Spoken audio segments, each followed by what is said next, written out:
Hello friends, हामीहरूलाई truth or dare गेमको बारेमा थाहा नै छ। कतिपल्ट हामीले खेलेका पनि हुन्छौँ। कतिपल्ट ट्रुथ अर डेयर खेलेर हामीले डेयर चुनेर डेयर कम्प्लिट पनि गर्दैनौँ भने कतिपल्ट हामीले ट्रुथ रोजेर ट्रुथ पनि बोल्दैनौँ। आज मैले यस्तै एउटा मुभीको बारेमा एक्सप्लेनेसन लिएर आएकी छु। आशा छ हजुरहरूलाई यो मन पर्नेछ। यो मुभी 2018मा रिलिज भएको थियो। यसको IMDbमा रेट चाहिँ 5.2 रहेको छ। मुभीको सुरुवातमा हामीलाई एउटा केटी देखाइन्छ जो चाहिँ पसलमा जान्छे। त्यो केटी हेर्दैमा अलि कस्तो कस्तो देखिन्छे। त्यो पसलको साउले पनि त्यो केटीलाई अजीब तरिकाले हेर्छ। पसलमा हुँदा त्यो केटीले एउटा आवाज सुन्छे, ट्रुथ अर डेयर। त्यो केटीले भन्छे, अब म खेल्न सक्दिनँ, तर उसँग अरू अप्सन नै हुँदैन। तब अचानक उसले त्यो पसलमा भएको एउटा आइमीलाई पेट्रोल छर्केर जलाइदिन्छे र त्यहाँबाट रुँदै भाग्छे। त्यसपछि त्यो सिन त्यही कट हुन्छ र फिल्मको मेन क्यारेक्टरलाई देखाइन्छ जसको नाम हुन्छ ओलिभिया। ओलिभियाले युट्युबमा आफ्नो भिडियो अपलोड गरिरहेकी हुन्छे। तब त्यहाँ उसको बेस्ट फ्रेन्ड मार्की आउँछ। उसले ओलिभियालाई स्प्रिङ डेटमा जानको लागि कल गर्छे। ओलिभियालाई स्प्रिङ डेटमा जान मन हुँदैन, तर मार्कीले उसलाई निकै कर गर्छे। पछि ऊ जान तयार हुन्छ। त्यसपछि मार्की र ओलिभियाको सबै साथीहरू स्प्रिङ डेटमा जान्छन्। उनीहरू सबैजनाले स्प्रिङ डेटको लागि 1 हप्ताको छुट्टी लिन्छन्। उनीहरू मेक्सिको जान्छन् र एकदम रमाइलो गर्छन्। यसैबीच तिनीहरूको कलेज फ्रेन्ड पनि तिनीहरूसँग मिसिन आइपुग्छ, जुन चाहिँ खाली ओलिभियासँग मात्र बस्न खोज्छ। उसको नाम रोनी हुन्छ। त्यो रोनी ओलिभियासँग धेरै नै क्लोज हुन खोज्छ, तर एउटा अपरिचित व्यक्तिले रोनीबाट अलग हुन ओलिभियालाई मद्दत गर्छ, जसको नाम हुन्छ कार्टर। कार्टर र ओलिभिया साथी बन्छन्। ओलिभियाले कार्टरलाई सबैसँग चिनाउँछ। पार्टीको बीचमा कार्टरले तिनीहरूलाई एउटा पुरानो चर्चमा लिएर जान्छन् र चर्च एकदम पुरानो हुन्छ। ओलिभियाले पुरै चर्च एक्सप्लोर गर्न थाल्छ। ओलिभियाले त्यहाँ एउटा सानो माटोको बाडा भेटाउँछ जसबाट एकदमै नराम्रो गन्ध आइरहेको थियो। कार्टरले सबैलाई ट्रुथ अर डेयर गेम खेलाउ भन्छ र यो कुरामा सबैजनाले एग्री पनि गर्छन्। यस गेमको बीचमा मार्की र ओलिभिया बीच मार्कीको बोयफ्रेन्डलाई लिएर भनाभन हुन्छ। अब गेममा कार्टरले ट्रुथ अर डेयर रोज्न पर्ने बेला आउँछ। कार्टरले ट्रुथ रोज्छ। कार्टरले भन्छ, मैले ओलिभिया र तिमीहरूलाई फसाएर यहाँ ल्याएँ किनकि ओलिभिया सोझी छे। यो गेम रियल हो र अब यो गेमको सुरुवात भइसक्यो। सबैजनाले आफ्नो आफ्नो पालोमा यो गेम खेल्नै पर्ने हुन्छ। कसैले गेममा डेयर रोजेर कम्प्लिट गर्दैन या ट्रुथ रोजेर साँचो बोल्दैन भने ऊ मारिनेछ र यदि यो गेम खेल्दैन भने पनि मारिनेछ। तिमीहरू जहाँ पनि जानेछौ, यो गेमले तिमीहरूलाई छोड्ने छैन। एक फेर हामी यस गेमको हिस्सा बन्यौँ भने यसलाई अन्त्यसम्मै खेल्नुपर्छ। यति भनेर कार्टर त्यहाँबाट जान्छ। ओलिभिया पछि पछि गएर कार्टरलाई रोक्न खोज्छे। तब कार्टरले सरी भनेर त्यहाँबाट भाग्छ। त्यसपछि ओलिभिया पछाडि फर्किन्छे। तब उसको सबै साथीहरू गायब हुन्छन्, तर अचानक सबै साथीहरू अजीब तरिकाले स्माइल गर्दै ट्रुथ अर डेयर ओलिभिया भन्दै उसको नजिक आउँछन् र अचानक सबैजना फेरि नर्मल हुन्छन्। त्यसपछि तिनीहरू स्प्रिङ डेट सकेर त्यहाँबाट आफ्नो घर फर्किन्छन्। त्यसपछि ओलिभिया आफ्नो कलेज जान्छे। तब ओलिभियाले डेस्कमा ट्रुथ अर डेयर लेखेको देख्छे। ओलिभियालाई लाग्छ रोनीले उसँग मजाक गरेको होला, यसलाई ऊ लाइटली लिन्छे। तर जता गए पनि ओलिभियाले खाली ट्रुथ अर डेयर लेखेको मात्र देख्छे र भोलिपल्ट पनि कलेज जाने बेलामा कारमा पनि ट्रुथ अर डेयर लेखेको देख्छे। ओलिभियालाई लाग्छ यो काम रोनीले नै गरेको हो, त्यसैले ओलिभियाले रोनीलाई गाली गरेर त्यहाँबाट जान्छे। अब हामीलाई यहाँ मार्की देखाइन्छ। उसले आफ्नो बुवाको भिडियो हेरिराखेको हुन्छ। मार्कीको बुवाले केही वर्ष अगाडि सुसाइड गरेको हुन्छ। त्यही समयदेखि मार्की ओलिभियासँग बस्छे र उसैलाई आफ्नो फ्यामिली मानेकी हुन्छ। यति बेला मार्की थोरै अपसेट पनि हुन्छ। ओलिभिया पनि त्यहाँ आउँछ र मार्कीसँग भन्न थाल्छ, तेरो बोयफ्रेन्डसँग मेरो केही चक्कर चलेको छैन। र फेरि मार्कीले पनि उसको कुरामा विश्वास गर्छ र उनीहरू बीचको सम्बन्ध फेरि नर्मल हुन्छ। भोलिपल्ट ओलिभिया मार्कीलाई खोज्दै कलेजको लाइब्रेरीमा जान्छे। तब त्यहाँ सबै स्टुडेन्ट त्यही अजीब स्माइल लिएर ओलिभियाको अगाडि आएर घेर्छन् र भन्छन्, truth or dare Olivia. Olivia आत्तिँदै भन्छ ट्रुथ। फेरि उनीहरूले सोध्न थाल्छन्, तैँले आफ्नो बेस्ट फ्रेन्ड यानि कि मार्कीको कुन चाहिँ कुरा लुकाउँदैछस्। ओलिभिया पनि आत्तिन्छे र डराउँदै भन्छे मार्कीले लुकसलाई चिट गर्दैछ। लुकस र मार्की पनि त्यही लाइब्रेरीमा हुन्छन्। लुकसले यो कुरा सुनेपछि मार्कीसँग रिसाएर त्यहाँबाट जान्छ। मार्की पनि लुकसलाई सम्झाउन उसको पछि जान्छे। तब ओलिभियाले मार्कीको हात समातेर भन्छे मसँग केही अजीब कुरा भयो, त्यही भएर यो कुरा निस्कियो। तर मार्कीले भन्छे मेरो हात छोड नत्र म तेरो हात भाँचिदिन्छु र त्यहाँबाट जान्छे। त्यसपछि हामीलाई रोनी देखाइन्छ जो पुल हाउसमा केटीहरूसँग फ्लर्ट गर्न खोजिराखेको हुन्छ। यसैबीच एउटा केटीले रोनीलाई त्यस्तै अजीब स्माइलसँग सोध्छे ट्रुथ अर डेयर। रोनी त्यति सिरियस हुँदैन र उसले डेयर रोज्छ। केटीले रोनीलाई सबैको अगाडि प्यान्ट खोलेर देखा भन्ने डेयर दिन्छे। रोनी एक्साइटमेन्टमा आएर पुलमाथि चढ्छ तर धेरै मानिसहरू देखेर रोनी उसले आफ्नो डेयर कम्प्लिट गर्दैन। त्यसपछि त्यही अजीब स्माइल रोनीको अनुहारमा पनि देखिन्छ, मानव कि कोही उसमाथि हाबी भइराखेको छ। त्यसपछि ऊ पुलमा खस्छ र रोनीको घाँटी भाँचिन्छ र ऊ त्यही मर्छ। त्यसपछि हामी ओलिभिया, टाइसन, फिनोलप र ब्रेटलाई देख्छौँ। ओलिभियाले दिउँसो लाइब्रेरीमा भएको कुरा सबैलाई बताउँछ तर कसैले पनि उमाथि विश्वास नै गर्दैन। त्यसपछि सबैलाई एकैचोटि रोनीको मृत्युको भिडियो मेसेजमा आउँछ। त्यो भिडियो देखेपछि ओलिभियाले कार्टरले भनेको कुरा सम्झिन्छे र त्यो गेम साँच्चीकै हो भन्ने कुरामा विश्वास गर्छ। ओलिभिया सबैलाई कन्भिन्स गराउने कोसिस गर्छ कि उसले भनेको सबै कुरा साँचो हो, तर कसैले पनि उसको कुरामा ध्यान नै दिँदैनन्। त्यति बेला त्यहाँ लुकस पनि आउँछ। ओलिभियाले लुकसलाई पनि त्यही कुरा सम्झाउने कोसिस गर्छ तर लुकसले पनि उसको कुरामा विश्वास गर्दैन र आफ्नो सामान लिएर त्यहाँबाट जान लाग्छ। लुकस त्यहाँबाट जान्छ र घर बाहिर गएपछि उसलाई कसैले बोलाएको जस्तो, कसैले उसलाई पछाएको जस्तो उसलाई लाग्छ। यी सबै कुरा लुकसले इग्नोर गर्दै जान्छ र बाटोको छेउमा भएको भित्तामा ट्रुथ अर डेयर लुकस भनेर लेखेको उसले देख्छ। लुकसलाई लाग्छ यो पनि उनीहरूको साथीहरूले उसलाई प्र्याङ्क गरेको होला, त्यही भएर पनि उसले यी कुराहरूलाई इग्नोर गरिदिन्छ। तर यो पालि उसको हातमा अचानक एकदम दुख्न सुरु हुन्छ।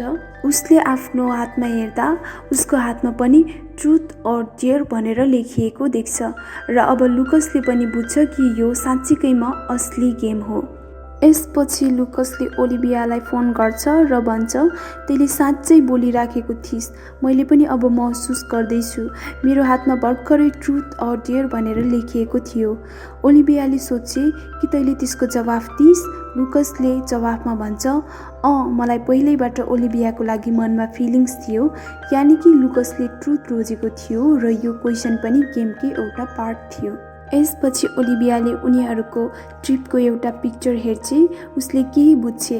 उसले सबै साथीहरूलाई घरमा बोलाउँछ र भन्छ हामीले मेक्सिकोमा जुन अर्डरमा गेम खेलेका थियौँ त्यो गेम त्यही अर्डरमा चलिराखेको छ। पहिलो पाली मेरो थियो, मैले ट्रुथ रोजेँ र कम्प्लिट गरेँ। दोस्रो पाली थियो रोनीको, उसले डेयर रोज्यो तर कम्प्लिट गरेन, यसै कारण ऊ मारियो र त्यसपछि पालो लुकसको थियो र त्यो पालो पनि सकियो। ओलिभिया र लुकसले सबैले यो बुझाउने कोसिस गर्छन् तर ब्रेटले मात्र उसको कुरा बुझ्छ र पत्याउँछ तर अरूले उनीहरूको कुरामा विश्वास गर्दैनन्। यति बेला नै मार्कीलाई उसको फोनमा एउटा अननोन नम्बरबाट मेसेज आउँछ ट्रुथ अर डेयर। मार्की रिसाउँदै डेयर रोज्छे। डेयर रोजेपछि मार्कीलाई फेरि मेसेज आउँछ आफ्नो प्रमिस पूरा गर, ओलिभियाको हात भाँचिदे। मार्कीलाई लाग्छ यो सबै ओलिभियाले नै गरेकी हो किनकि लाइब्रेरीमा हात भाँचिदिने कुरा मार्की र ओलिभियालाई मात्र थाहा थियो। तब अचानक ओलिभियालाई कार्टरले भनेको कुरा याद आउँछ, यदि डेयर कम्प्लिट गरेर भने मारिनेछ। तब ओलिभियाले एउटा हतौडा ल्याएर मार्कीलाई दिन्छे र हातमा हिर्काउन भन्छे। मार्की जति नै ओलिभियासँग रिसाए पनि उसले ओलिभियालाई हर्ट गर्न सक्दिनथी। तब ओलिभियाले उसलाई उसको बाबा जस्तै कमजोर छस् भनेर उक्साउँछे र मार्कीले ओलिभियाको हातमा हतौडाले हानिदिन्छे। यसपछि ब्रेट र लुकसले ओलिभियालाई हस्पिटल लिएर जान्छन्। हस्पिटलमा ब्रेटलाई पनि ट्रुथ अर डेयर रोज्न लगाइन्छ। ब्रेटले ट्रुथ रोज्छ। तब उसले ऊ गे भएको ट्रुथ आफ्नो बुवालाई बताउनु पर्ने हुन्छ, जो कि उसको बुवालाई पहिले कहिले थाहा थिएन। ब्रेटले आफ्नो बुवासँग ट्रुथ भन्छ र यो सबै कुरा ओलिभिया र ब्रेटलाई पनि बताउँछ। ओलिभियालाई याद आउँछ अब टाइसनको पाली हो। उनीहरू भाग्दै टाइसन थिम जान्छन्। टाइसन एउटा इन्टरभ्यू दिँदै थियो। इन्टरभ्यूमा इन्टरभ्यू लिने आइमाईमाथि पनि त्यो गेम हावी हुन्छ र त्यस्तै अजीब स्माइल लिएर टाइसनलाई ट्रुथ अर डेयर रोज्न लगाउँछ। टाइसनलाई ओलिभिया र बाँकी अरूको कुरामा विश्वास लागेको थिएन, त्यसैले उसले यो कुरालाई पनि त्यति सिरियसली लिँदैन र ट्रुथ रोज्छ। यता ओलिभिया र लुकस फिनोलभ थिम आउँछन् र टाइसनको बारेमा सोध्छन्। फिनोलभ टाइसनको गर्लफ्रेन्ड हुन्छ। उसले उनीहरूलाई टाइसन भएको ठाउँमा लैजान्छे, तर टाइसन मरिसकेको हुन्छ। ट्रुथ रोजेपछि पनि टाइसनले ट्रुथ एन्सर भन्दैन, जसको कारणले टाइसन मारिन्छ। एक्चुअलमा टाइसन मेडिकल स्टुडेन्ट थियो। उसले नक्ली प्रिस्क्रिप्सन बनाएर मेडिसिन बेच्ने गरेको थियो। तब उसलाई सोधिन्छ, तैँले नक्ली प्रिस्क्रिप्सन कहिलेबाट बनाउन सुरु गरिस्? तब उसले झुट बोल्छ र भन्छ, मैले कहिले नक्ली प्रिस्क्रिप्सन बनाइन र यसैले त्यो डेभिल टाइसनमाथि हावी हुन्छ र आफूले आफूलाई मार्छ, यानि कि टाइसनलाई मार्छ। यसपछि सबैजना घरमा जम्मा हुन्छन् र सिचुएसनको बारेमा डिस्कस गर्छन्। तर फिनोलभ रक्सी खाएर बेहोसी अवस्थामा हुन्छ, त्यसैले ओलिभियाले उसलाई माथि रुममा लगेर सुताइदिन्छे। अब सबैजना मिलेर इन्टरनेटमा कार्टरलाई खोज्न सुरु गर्छन्। कार्टरलाई खोज्ने क्रममा उनीहरूले एउटा नयाँ केस फेला पार्छन्, जसको नाम हुन्छ जिजल हेमल। जिजल हेमल नाम गरेको केटी जो बीचमा यानि कि समुद्री किनारामा घुम्दा घुम्दै त्यहीँबाट गायब हुन्छ। सँगसँगै त्यहाँ एउटा सीसीटीभी फुटेज पनि हुन्छ। जब तिनीहरूले त्यो सीसीटीभी फुटेज हेर्छन्, तब मुभीको सुरुवातमा जुन केटी थिए त्यो त्यसैको हुन्छ। तिनीहरूले सोध्छन् त्यो केटीसँग तिनीहरूको केही न केही सम्बन्ध पक्कै छ। उनीहरूले जिजलको बारेमा अझै थप कुराहरू इन्टरनेटमा सर्च गर्छन्। तब ओलिभियाले जिजलको फेसबुक एकाउन्ट फेला पार्छ र त्यहाँ उनीहरूले एउटा ग्रुप फोटो देख्छन् जसमा कार्टर पनि थियो। त्यसपछि उनीहरूले एउटा फेक एकाउन्ट बनाएर जिजललाई मेसेज गर्छन्, हामीहरूसँग आएर भेट, यदि हामीलाई भेटिनस् भने तबसम्म म तेरो घरको अगाडि बस्छु जबसम्म त्यो गेमले तेरो घर परिवारलाई मार्न भन्दैन। अब पालो फिनोलभको थियो। त्यो डेभिलले उसलाई पनि ट्रुथ अर डेयर रोज्न लगाउँछ र फिनोलभले ट्रुथ रोज्छे। उनीहरूले यो डिसाइड गरेका हुन्छन्, चाहे जे होस् उनीहरू सिर्फ ट्रुथ रोज्नेछन् र गेमलाई कन्टिन्यू गर्नेछन्। तर फिनोलभले ट्रुथ रोज्दा डेभिलले भन्छ, यो गेमको रुल होइन, तैँले डेयर नै रोज्नुपर्छ। फिनोलभलाई एउटा भोड्काको बोतल दिन्छ र भन्छ, जबसम्म यो बोतल सकिँदैन तबसम्म छतमा हिँडिराख्नुपर्ने डेयर दिइन्छ र उसले त्यो गर्न लाग्छ। लुकस माथि गएर फिनोलभलाई सहारा दिन लाग्छ र अरू सबैजनाले तलबाट उसलाई बचाउने कोसिस गर्छन् र ऊ बाँच्छ। त्यसपछि उनीहरूलाई जिजलको मेसेज आउँछ। ऊ पनि तिनीहरूसँग भेट्न राजी हुन्छ र तिनीहरू भेट्नलाई जान्छन्। ओलिभियाले जिजललाई सोध्छे, कार्टर को हो? तब जिजलले उनीहरूलाई भन्छे, कार्टर मेरो साथी हो। हामीहरू छुट्टी मनाउन मेक्सिको गएका थियौँ। त्यहाँ हामीले चर्चमा ट्रुथ अर डेयर गेम खेल्यौँ, तर मेक्सिकोबाट फर्किएपछि पनि यो गेमले हामीलाई छाडेन। 3 हप्ताको बीचमा मेरो 5 जना साथीहरू मरे। जिजलले अझै भन्न सुरु गर्छे, कार्टरले डेयर रोजेको थियो जसमा नयाँ प्लेयर्सहरूको ग्रुपलाई खोज्ने। यदि उसले त्यो गर्दैन थियो भने त्यो गेमले उसलाई पनि मार्ने थियो। जिजलको एउटा साथी थियो स्याम, जसले त्यो चर्चमा तोडफोड गरेको थियो। लुकसले उसलाई सोध्छ, हाम्रो एउटा साथीले ट्रुथ रोज्छ, किन ट्रुथ रोजिएन? जिजलले भन्छे, यो गेमको रुल हो, 2 पटक ट्रुथ रोजेपछि तेस्रो चोटि डेयर जस्तै रोज्नु नै पर्छ। ओलिभियाले जिजलको बारेमा केही नोटिस गर्छ र भन्छे, अब तेरो पालो होइन, त्यसैले हामीलाई तैँले यो सबै साँचो कुरा भन्दैछस्। तब जिजलले भन्छे, यी सबै मध्ये ओलिभिया भन्ने को हो? तब हामीलाई थाहा हुन्छ कि जिजलले ओलिभियालाई मार्ने डेयर पाएकी थिए। जसै जिजलले ओलिभियालाई गोली हानेकी थिए, फिनोलभ ओलिभियाको अगाडि आउँछ र गोली लाग्नको कारण ऊ त्यहीँ मर्छ। जिजल पनि अब डेभिलको कन्ट्रोलमा आउँछ, किनकि उसको डेयर कम्प्लिट भएको थिएन र त्यसैले त्यो गेमले जिजललाई पनि मारिदिन्छ। त्यसपछि उनीहरू सबैलाई पुलिस स्टेसनमा देखाइन्छ। पुलिस स्टेसनमा ओलिभियाले अफिसरलाई सबै कुरा भनिदिन्छ, सिवाय त्यो गेमको बारेमा। त्यसपछि ब्रेट आफ्नो बुवासँग त्यहाँबाट जान्छ र बाँकी 3 जना चाहिँ घर फर्किन्छन्।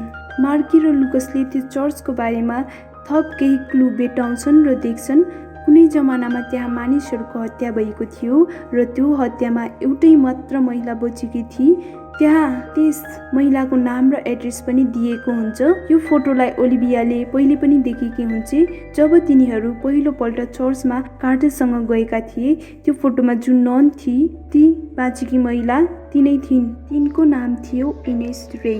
ओलिभियामाथि रुममा हुन्छ तब कोही अनजान व्यक्तिले ओलिभियामाथि हमला गर्छ र सोध्छ ट्रुथ अर डेयर। तब ओलिभिया चिच्याउँदै डेयर रोज्छ। यो सुनेर लुकस र मार्की माथि जान्छन्। लुकस त्यो मान्छेको पछि त्यसलाई समात्न जान्छ र यहाँ ओलिभियाले मार्कीलाई भन्छ मलाई लुकससँग सुत्नको लागि डेयर दिएको छ। यो सुनेर मार्की एकदमै रिसाउँछ र घर छोडेर त्यहाँबाट जान्छ। लुकस घर आउँछ र ओलिभियासँग कुरा गर्छ। ओलिभियाले भन्छ एक्चुअली मैले मार्कीसँग एउटा सिक्रेट लुकाएकी छु जसको कारण ट्रुथ होइन डेयर नै रोज्न म बाध्य छु। त्यसपछि हामीले लुकस र ओलिभियालाई इन्टिमेट भएको देख्छौँ र अब पालो लुकसको थियो। यसै क्रममा लुकसलाई क्वेसन सोधिन्छ। लुकसले ट्रुथ रोजेको हुन्छ। लुकसलाई सोधिन्छ तैँले साँचो माया कसलाई गर्छस्, मार्कीलाई या ओलिभियालाई? लुकसले जवाफमा भन्छ म ओलिभियाको चिन्ता गर्छु तर साँचो माया चाहिँ मार्कीलाई नै गर्छु। मार्की आफ्नो घरबाट टाढा हुन्छ। ऊ अपसेट हुँदै आफ्नो बुवाको भिडियो हेर्छ। भिडियोको माध्यमबाट त्यस डेभिलले मार्कीसँग कन्ट्याक्ट गर्छ र उसलाई ट्रुथ अर डेयर रोज्न लगाउँछ। मार्कीले ट्रुथ रोज्छ। यसपछि उसलाई सोधिन्छ कि जुन गनले मार्कीको बाबाले सुसाइड गरेको थियो आजसम्म किन उसले त्यसलाई सम्हालेर राखेकी छे। तब मार्कीले भन्छ कहिलेकाहीँ म आफूलाई त्यही गनले मारम जस्तो हुन्छ। त्यसपछि लुकस र ओलिभिया त्यस ननको घर जान्छन्। त्यो नन बोल्न सक्ने हुँदिन त्यसैले कागजमा लेखेर उनीहरूको कन्भर्सेसन चलिराखेको हुन्छ। त्यो आइमेले उनीहरूलाई भन्छ हामी चर्चमा नन बन्नलाई गएका थियौँ। हामी निकै साना थियौँ त्यसै कारण चर्चको पादरीले सेक्सुअली असल्ट गर्थ्यो। हामी चुपचाप सबै सहन्थ्यौँ। तब हामीलाई एउटा केटीले सजेस्ट गरी कि ऊ एउटा मन्त्रले एउटा आत्मालाई बोलाउन सक्थे जसले पादरीबाट उनीहरूलाई छुटाउन सक्थ्यो। उसले केलिक्स नाम गरेकी एउटा डेभिललाई बोलाइ र उसले गेममा आएर कब्जा गर्यो। ती महिलाले भन्छन् त्यो डेभिलले ह्युमन अब्जेक्ट र थटलाई आफ्नो कन्ट्रोलमा गर्न सक्थ्यो। त्यसै कारण त्यो डेभिललाई थाहा हुन्छ कि कसको मनमा के लुकेको छ। केलिक्सले त्यही रात पादरीलाई मारिदिएको थियो। उसले पादरीको शरीरलाई टुक्रै टुक्रा पारेको थियो यहाँसम्म कि उसको टाउको खोज्नै उनीहरूलाई हप्तौ लागेको थियो। त्यसपछि पनि केलिक्सले हामीलाई गेम खेल्नको लागि सधैँ उक्साउँथ्यो। यस्तो गर्दा गर्दै मेरो कयौँ साथीहरू मारिए। ओलिभियाले उसलाई सोचे तपाईँ ऊबाट कसरी बस्नुभयो? ती महिलाले भन्छन् त्यो शैतानलाई जसले बोलायो उसले सजिलै त्यस शैतानलाई कब्जा गर्न सक्छ तर त्यो उसले आफै गर्नुपर्छ। उसले पेपरमा एउटा मन्त्र लेखेर दिन्छे भन्छे यस मन्त्रलाई 7 चोटि पढ्नुपर्ने हुन्छ र ममले बनेको भाँडामा आफ्नो केही बलिदान दिनुपर्ने हुन्छ र ममले बनेको भाँडा ती महिलाले दिँदा ओलिभियालाई याद आउँछ त्यस्तै एउटा भाँडा उसले चर्चमा देखेकी थिए जुन फुटेको थियो। भाँडाबाट घिनलाग्दो गन्ध आइरहेको थियो। तब ओलिभियाले ती ननसँग सोध्छिन् हामीले के बलिदान दिनुपर्छ। तब उसले जिब्रो भनेर आफ्नो जिब्रो देखाउँछ। उसको जिब्रो काटिएको हुन्छ र यहाँ हामीलाई थाहा हुन्छ कि पहिलोपल्ट केलिक्सलाई यही ननले बोलाएकी थिए। उनीहरू घर आउँछन् र ब्रेडलाई सबै कुरा भन्छन्। तब ब्रेडको ड्याडी त्यहाँ आइपुग्छ र केही कुरा गर्नको लागि ब्रेडलाई बाहिर लिएर जान्छ। यहाँ अब ब्रेडको पालो हुन्छ। उसले अब डेयर रोज्नुपर्ने थियो। त्यो डेयरमा उसले आफ्नो फादरको गन खोज्ने र आफ्नो बुबाले उसको अगाडि घुँडा टेकेर उसको ज्यानको भिख माग्न लगाउनु पर्ने हुन्छ। ब्रेडले ट्रुथ रोज्न चाहन्थ्यो तर मिलेन किनकि मार्की र लुकसले दुईवटा ट्रुथ अलरेडी रोजिसकेका थिए र 2 चोटि ट्रुथ रोजेपछि अब 1 चोटि डेयर रोज्नै पर्ने हुन्थ्यो। ब्रेडले त्यही गर्छ। उसले आफ्नो फादरको गन छोड्छ र ज्यानको भिख माग्न लगाउँछ। उसको बुबालाई लाग्छ ब्रेड फ्रस्ट्रेट भइसक्यो। पहिले त उसको गे हुनुको कारण र अब एकपछि अर्को गर्दै आफ्नो साथीहरू मरेको देख्दा सायद उसलाई यी कुराहरूले एकदम धेरै फ्रस्ट्रेट पारेको छ भन्ने उसले सोच्छ। ब्रेडले आफ्नो बुवालाई सम्झाउने एकदम कोसिस गर्छ तर त्यति बेलासम्म एकदम ढिला भइसक्छ। पछाडिबाट एउटा अफिसर आएर ब्रेडलाई गोली हानिदिन्छ र उसको त्यही मृत्यु हुन्छ। ओलिभिया र बाँकी सबै पनि त्यही आउँछन्। त्यसपछि हामी फेरि तिनीहरूलाई पुलिस स्टेसनमा देख्छौँ। पुलिस स्टेसनमा फेरि ओलिभियाको पालो आउँछ र ओलिभिया साँचो भन्न नपरोस् भनेर डेर रोज्छ। तर केलेक्स यति चलाक हुन्छ कि उसले भन्छ तैँले मार्कीसँग जुन सिक्रेट लुकाएकी थिइस् त्यो उसलाई बताइदे। ओलिभियाले मार्कीलाई त्यो कुरा बताउन लाग्छ। ओलिभिया जब एक दिन आफ्नो प्यारेन्ट्ससँग झगडा गरेर मार्कीसँग भेट्न आउँछ तब त्यति बेला मार्की घरमा हुँदैन। मार्कीको बुवाले एकदम धेरै ड्रिङ्क गरेको हुन्छ र उसको बुवाले आफ्नो कन्ट्रोल गुमाउँछ र ओलिभियाको रेप गरिदिन्छ। यसपछि उसको बुवाले उसँग धेरै पटक माफी माग्छ र बिन्ती गर्छ यो कुरा उसले मार्कीसँग नभनोस्। तर ओलिभिया त्यति बेला पिरमा थिए र रिसमा पनि। तब उसले मार्कीको बुवालाई भन्छ तपाईँ नरहे पनि मार्कीलाई केही फरक पर्दैन र यो सुनेपछि उसको बुवाले दुखी भएर सुसाइड गर्छ र यही एउटा सिक्रेट थियो जुन ओलिभिया मार्कीसँग लुकाउन खोजिरहेकी थिए। यसपछि मार्की त्यहाँबाट जान्छ र अफिसर ओलिभियासँग सोधपुछ गर्न लाग्छ। अफिसरले तिनीहरूले जिजेललाई सेन्ड गरेको मेसेज पनि देखाउँछ। यहाँ ओलिभियाले थाहा पाउँछ कि स्याम नै कार्टर हो जसले चर्चमा तोडफोड गरेको थियो। ओलिभियाले स्यामको एड्रेस निकाल्छ। त्यसपछि तिनीहरू त्यहाँबाट जान्छन्। यता घरमा मार्की त्यही गनले आफू सुसाइड गर्न लाग्छ।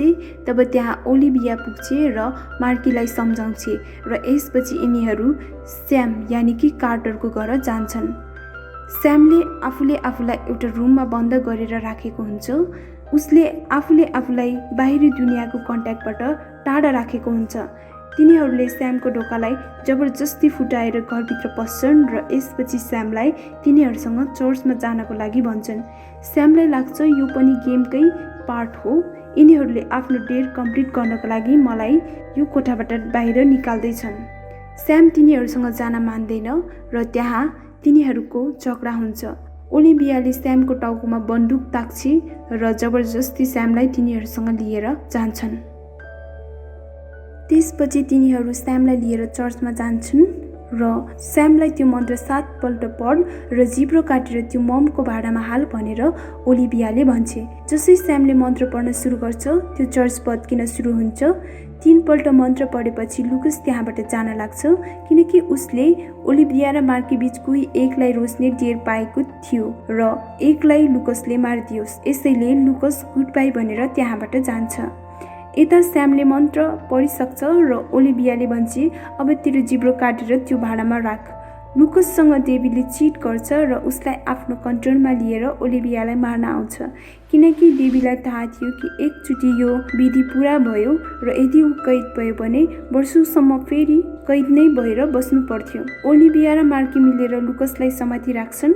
अर्कोतिर स्याम आफ्नो जिब्रो काट्न रेडी हुन्छ तर यति बेलै लुकस तिनीहरूको हातबाट छुट्छ र स्यामलाई मारिदिन्छ र आफू पनि मर्छ। अब ओलिभिया र मार्की मात्र त्यहाँ हुन्छन्। उनीहरूको अन्तिम होप स्याम पनि मरिसकेको हुन्छ। अब यो गेमलाई कोहीले बन्द गर्न सक्दैन। तब ओलिभियाले मार्कीलाई एउटा आइडिया भन्छ यसपछि अब तेरो पालो हो तैँले डेर रोज्नु तर पुरा नगर्नु। मार्कीले पनि ओलिभियामाथि विश्वास गर्छ र उसले भने अनुसार गर्छ। मार्कीले ओलिभियालाई मार्नुपर्ने डेर पाउँछ र त्यो मार्कीले पुरा गरिदिने। त्यसैले त्यो डेभिल मार्कीमाथि हाबी हुन्छ र मार्की आफैलाई सुट गर्न लाग्छ। त्यति बेलै ओलिभियाले मार्कीको हात समात्छ र आफ्नो हातमा सुट गराउँछ र ओलिभियाले डेभिललाई सोध्छ ट्रुथ अर डेयर। यस्तो कसरी भयो भन्दा जब मार्कीले आफ्नो डेयर कम्प्लिट गरिन तब त्यो डेभिल मार्कीलाई मार्नको लागि मार्कीको बोडीमा आउँछ। जब मार्कीलाई मार्नको लागि डेभिलले गन सुट गर्छ तब ओलिभियाले त्यो गोली मार्कीलाई लाग्न नदिई आफूमाथि पार्छ र त्यो डेभिल मार्कीको शरीरमै फस्छ। तब ओलिभियाले ट्रुथ अर डेयर सोध्छ र अब डेभिल पनि त्यो गेमको प्लेयर हुन्छ। तब डेभिलले ट्रुथ रोज्छ र ओलिभियाले सोध्छ हामी यो गेमबाट जिउँदो कसरी निस्किन सक्छौ। तब त्यो डेभिलले भन्छ तिमीहरू अब निस्किन सक्दैनौ, मिल्दैन। किनकि स्याम नै एउटा थियो जसले यो गेम रोक्न सक्थ्यो, तर अब यो पोसिबल नै छैन। र फेरि डेभिलले भन्छ, यदि नयाँ प्लेयर्स ल्यायो भने तिमीहरू यहाँबाट जिउँदो फर्किन सक्छौ। मार्की एउटा र अरू थुप्रै मानिसहरू बीच कसलाई रोज्छस्? एकछिनपछि हामीलाई यो देखाइन्छ कि ओलिभिया र मार्की त्यहाँबाट जिउँदो निस्केर बाटोमा जाँदै गर्छन्। कसरी भन्दा ओलिभियाले त्यहाँ एउटा भिडियो रेकर्ड गर्छ र युट्युबमा अपलोड गर्छ। उसले त्यो भिडियोमा सबैलाई त्यहाँ उनीहरूसँग घटेका सबै घटना बताउँछ र भिडियोको अन्त्यमा सबैसँग एउटा क्वेसन सोध्छ, ट्रुथ अर डेयर। ओलिभियाको यो एउटा भिडियो जसले हेर्छ तिनीहरू सबै स्केममा जोडिन्छन्। ओलिभियाले दुनियाँलाई नरोजी मार्कीलाई रोज्छ र तिनीहरू त्यहाँबाट निस्केर जान्छन्।